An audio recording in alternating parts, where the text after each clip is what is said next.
Class 10 কোষে দেখি 23.2 আগে 6 অবধি অঙ্ক করে দিয়েছি। এবার 7 দাগে 7 দাগে কী আছে সমাধান করতে হবে, মানে এক্সের মান নির্ণয় করতে হবে।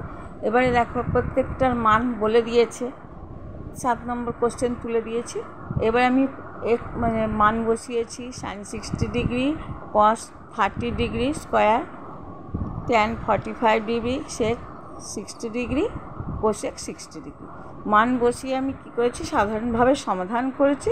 সমাধান করে এক্সের মান পেয়েছি 2/2/3।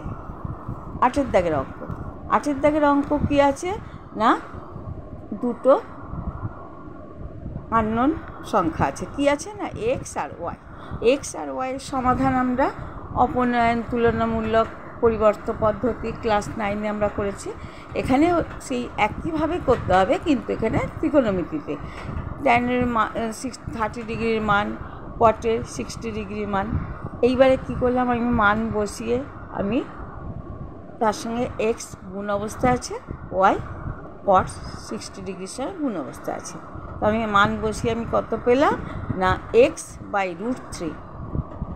1/√3 হচ্ছে tan 30 ডিগ্রির মান, আর cot 60 ডিগ্রির মান হচ্ছে 1/√3। তাহলে x/√3 প্লাস y/√3 = 0। তাহলে x প্লাস ওয়াই একই, হর একই আছে, তাহলে x প্লাস ওয়াই = 0। √3 0-র সঙ্গে গুণ হয়ে গেলে 0। 1 নম্বর ইকুয়েশান। 2 নম্বর ইকুয়েশান কী আছে, 2x plus Y tan 45 degree 1। তাহলে আমি কি করব, 45 ডিগ্রির মান বসিয়ে দিয়েছি। তাহলে আমি সমীকরণটা কী পেলাম, 2x মাইনাস ওয়াই = 1। তাহলে 2 নম্বর সমীকরণ। এবার সাধারণভাবে আমি কি করব, অপনয়ন পদ্ধতিতে আমি কি করছি, সমীকরণ দুটো যোগ করছি।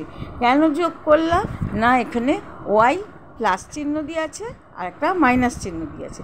যোগ করলে চিহ্ন চেঞ্জ হবে না। তাহলে কী হলো, ওয়াই ওয়াই কেটে গেল, যোগ করলে 3x হলো =1। তাহলে এক্সের মান পেলাম 1/3। 1 নম্বর সমীকরণে এক্সের মান বসিয়ে ওয়াই =-x। তাহলে যেহেতু এক্স প্লাস ওয়াই = 0, তাহলে ওয়াই =-x, তাহলে এক্সের মান কত 1/3। তাহলে ওয়াই =-1/3। তাহলে এক্সের মান ওয়াইয়ের মান পেয়ে গেল। 9 নম্বর সমীকরণ।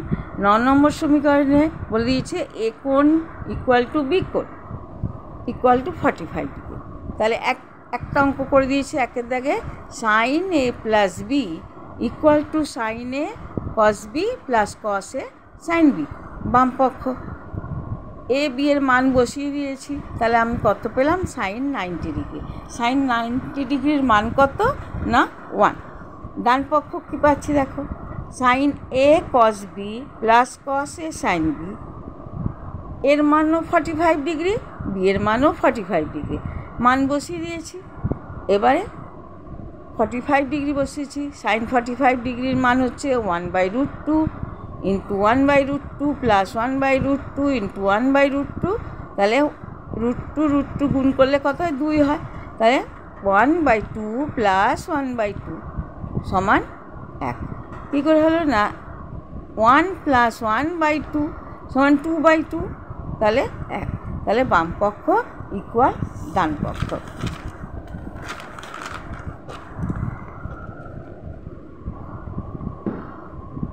11 দাগের অঙ্ক। 11 দাগের অঙ্ক কী আছে, থিটা হচ্ছে মান কত না 0 ডিগ্রির থেকে বড় হতে পারে বা সমান হতে পারে, আর 90 ডিগ্রির থেকে সমান হতে পারে বা ছোট হতে পারে। এর কোন মান অথবা মানগুলির জন্য এটা সত্য হবে, এই সমীকরণটা সত্য হবে মেনে। তাহলে আমি কি করলাম, সাধারণভাবে 2 cos² theta minus 3 cos theta plus 1 = 0। উৎপাদক বিশ্লেষণ করলাম।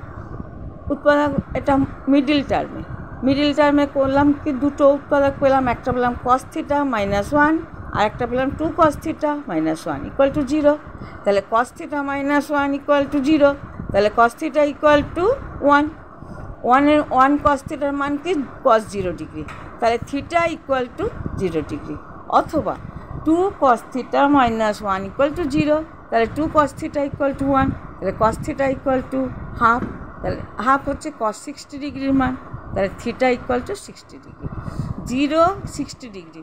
তাহলে আমার এই শর্ততে হয়ে যাচ্ছে যে থিটার মান 0 হচ্ছে, 0 সমান হবে বলেছে, আর 60 ডিগ্রি 90 ডিগ্রির থেকে ছোট হচ্ছে।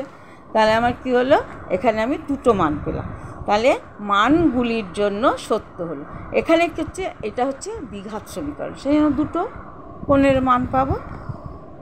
কষে দেখি 23.3, এর তিনটে সূত্র, sine square A plus cos square A equal to 1, 2 নম্বর সূত্র হচ্ছে sex square A minus tan square A equal to 1, 3 নম্বর সূত্র হচ্ছে cosec square A minus cot square A equal to 1।